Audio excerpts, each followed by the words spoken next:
जय श्री कुंज बिहारी की, जय श्री राधा प्यारी की। हरे कृष्णा कृष्णा कृष्णा हरे हरे, हरे रामा राम राम हरे हरे। भगवत रसिक चैनल में आप सभी का स्वागत है। हरि के प्यारे भक्तों, आप सबको पता होगा कि पितृपक्ष, जिसे श्राद्ध भी कहते हैं, वो शुरू हो गए हैं। तो आज का हमारा विचार श्राद्ध के लिए है कि श्राद्ध क्या है और इसमें क्या करना चाहिए और ये कब से कब तक रहता है। पर उससे पहले अगर आपने अभी तक मेरे चैनल को सब्सक्राइब नहीं किया है तो जल्दी से आप मेरे चैनल को सब्सक्राइब करें, ताकि जब भी कोई नई वीडियो अपलोड हो तो उसकी नोटिफिकेशन आपके पास पहुंच जाए और आप सबसे पहले मेरी वीडियो देख सको। तो चलिए जानते हैं कि श्राद्ध क्या है। श्राद्ध का मतलब है कि अपने पितृ या पूर्वजों की आत्मा की शांति के लिए श्रद्धापूर्वक जो अर्पित किया जाए वह श्राद्ध है। हिंदू धर्म में माता पिता की सेवा को ही सबसे बड़ी पूजा माना गया है। इसलिए हिंदू धर्म शास्त्रों में पितरों का उद्धार करने के लिए पुत्र का होना ज़रूरी है। माता पिता को मृत्यु के बाद लोग भूल ना जाएं, इसलिए उनका श्राद्ध करने का विशेष विधान बताया गया है। भाद्रपद पूर्णिमा से आश्विन कृष्ण पक्ष अमावस्या तक के 16 दिनों को पितृपक्ष कहते हैं, जिसमें हम अपने पूर्वजों की सेवा करते हैं।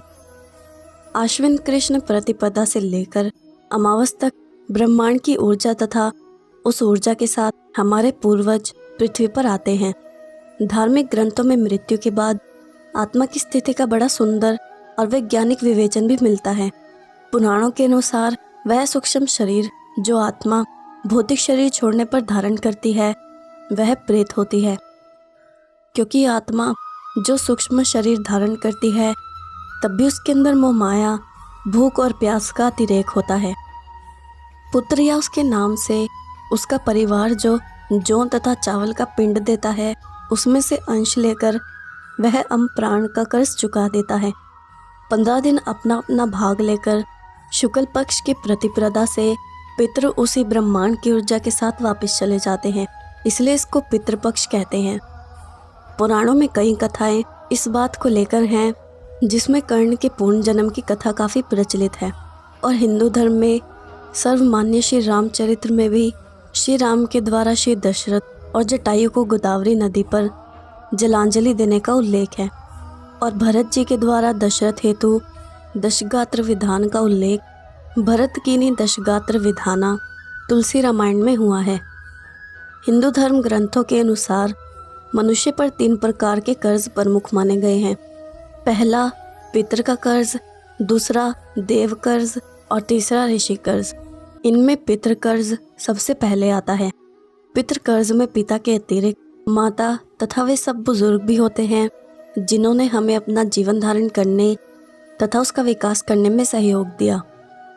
पितृपक्ष में हिंदू लोग मन, कर्म और वाणी से संयम का जीवन जीते हैं।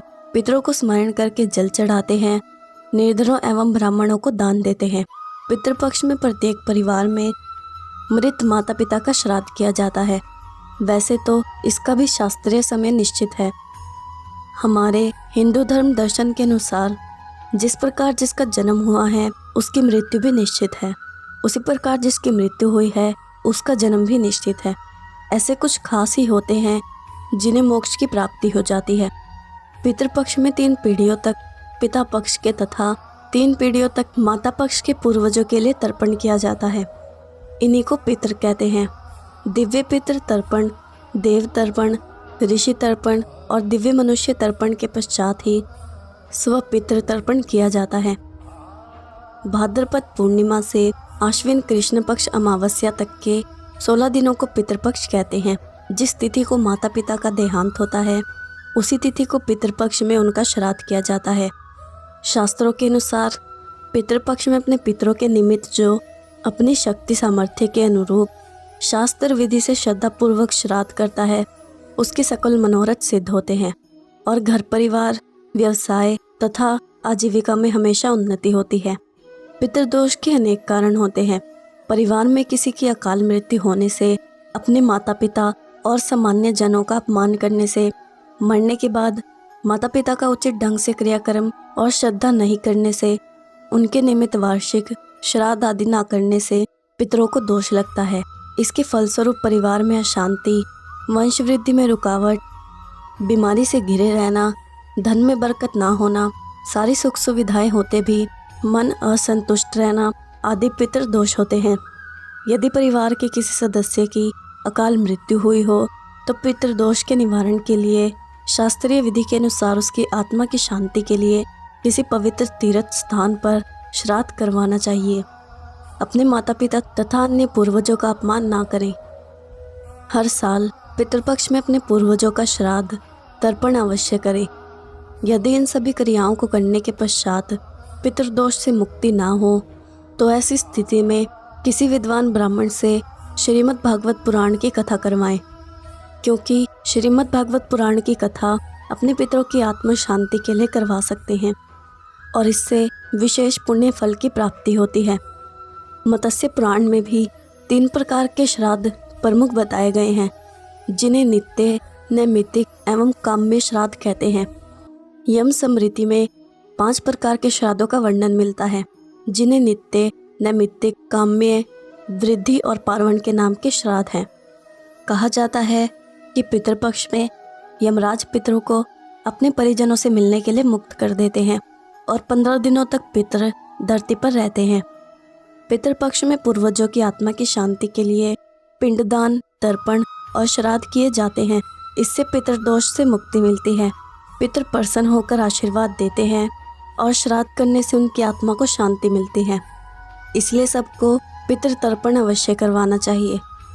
तो ये हमने जाना कि पितृपक्ष क्या है और ये करना क्यों ज़रूरी होता है और पितृदोष कैसे लगता है। अब मैं आपको श्री कृष्ण के एक भक्त की कथा सुनाती हूँ। श्री गिरिधर ग्वाल जी गोपाल श्री कृष्ण के सच्चे सखा और साथी थे। प्रेम के आवेशों में आकर जब ये अपने मुख से भगवत गुणगान करते थे तो उस समय उनके हृदय की प्रीति छिपाए नहीं छिपती थी। प्रेम विवश आनंद में होकर जब ये श्री वृंदावन में नृत्य करते थे तो उस समय उन्हें अपने शरीर की तथा उनके वस्त्रों की सुध भी नहीं रहती थी। उस समय यदि कोई उनके पास जाकर उनके चरणों में गिर जाता था तो वो उस पर रीझ कर उसे सोने के गहने अथवा जरीदार वस्त्र उतार कर दे देते थे। एक बार उन्होंने भक्तों के कल्याण के लिए मालपुर में एक रास करवाया। उसमें रस रूपी रंग की वर्षा हुई, जिसमें सभी रंग गए। श्री गिरधर जी जाति से ब्राह्मण थे। गोधन ही उनका मुख्य धन था। गोधन की सेवा करने से उनके घर में रिद्धि सिद्धि और बहुत सारा पैसा था और गौ की इतनी सेवा करने की वजह से उन्हें गोपाल नाम से भी बुलाया जाता था। जब वो अपनी गायों को चराने के लिए वन में जाते थे तो वहाँ कीर्तन में श्री कृष्ण का कीर्तन करते तथा नृत्य करते थे। श्री गिरधर जी पूर्व जन्म में द्वापर युग में श्री कृष्ण और बलराम के सखा थे और उनके साथ गायों को चराने जाते थे और साथ ही वो श्री कृष्ण और बलराम से कुश्ती भी लड़ते थे। एक बार दिल्ली के बादशाह ने श्री गिरधर जी को बुलाकर कहा, मैंने सुना है कि आप कुश्ती लड़ने की विद्या में बड़े अच्छे हो, इसलिए मैं चाहता हूँ कि आप मेरे पहलवानों के साथ कुश्ती लड़कर अपनी कला मुझे दिखाएं। पर जब श्री गिरधर जी ने उनकी बात नहीं मानी तो वो बादशाह और उसके लोग श्री गिरधर जी पर लड़ने का जोर डालते रहे। अंत में श्री गिरधर जी ने कहा कि आपका दरबारी पहलवान जो सबसे बड़ा हो वह पहले मेरी गर्दन पर रगड़ा मारे, उसके बाद मैं उसकी गर्दन पर रगड़ा मारूं। इसी में बल और कला का पता चल जाएगा। दरबारी पहलवान ने स्वीकार करके श्री गिरधर जी की गर्दन पर रगड़ा मारा तो उनकी नाक से खून की कुछ बूंदें निकलने लगी। उसके बाद जब गिरधर जी ने उसकी गर्दन पर रगड़ा मारा तो एक ही रगड़े में उसके प्राण पखेरु उड़ गए और उनकी ये कला देखकर सभी लोगों ने उनकी जय जयकार की और बादशाह ने भी उनका बड़ा सम्मान किया और उनसे अपने दरबार में रहने की प्रार्थना की। पर श्री गिरधर जी ने उनकी प्रार्थना को स्वीकार नहीं किया, क्योंकि श्री गिरधर जी को हमेशा साधु की सेवा का ही ध्यान रहता था। संतों का दर्शन करके वो बहुत खुश हो जाते थे और वो संत का शरीर छूट जाने के बाद भी उस संत के चरणों का चरणामृत लेते थे। इससे अधिक संतों में प्रेम करने की रीति और क्या हो सकती है। जो ब्राह्मण लोग इनकी दृष्टि निष्ठा से अपरिचित थे। उन्होंने मृतक का चरणामृत लेना अनुचित मानकर पंचों को एकत्रित किया और उसमें श्री ग्वाल भक्त जी को भी बुलाया गया। सभी लोगों ने इन्हें कहा कि मृतक का चरणामृत लेना ठीक नहीं है। तब श्री गिरधर जी ने उत्तर दिया कि जिसे संतों में अश्रद्धा हो और वो उनके महत्व को ना जानता हो, वह उन्हें मृतक मानकर उनका चरणामृत ना ले। पर मैं संतों में श्रद्धा करता हूँ और उनके अद्भुत प्रभाव को भी भली भांति जानता हूँ।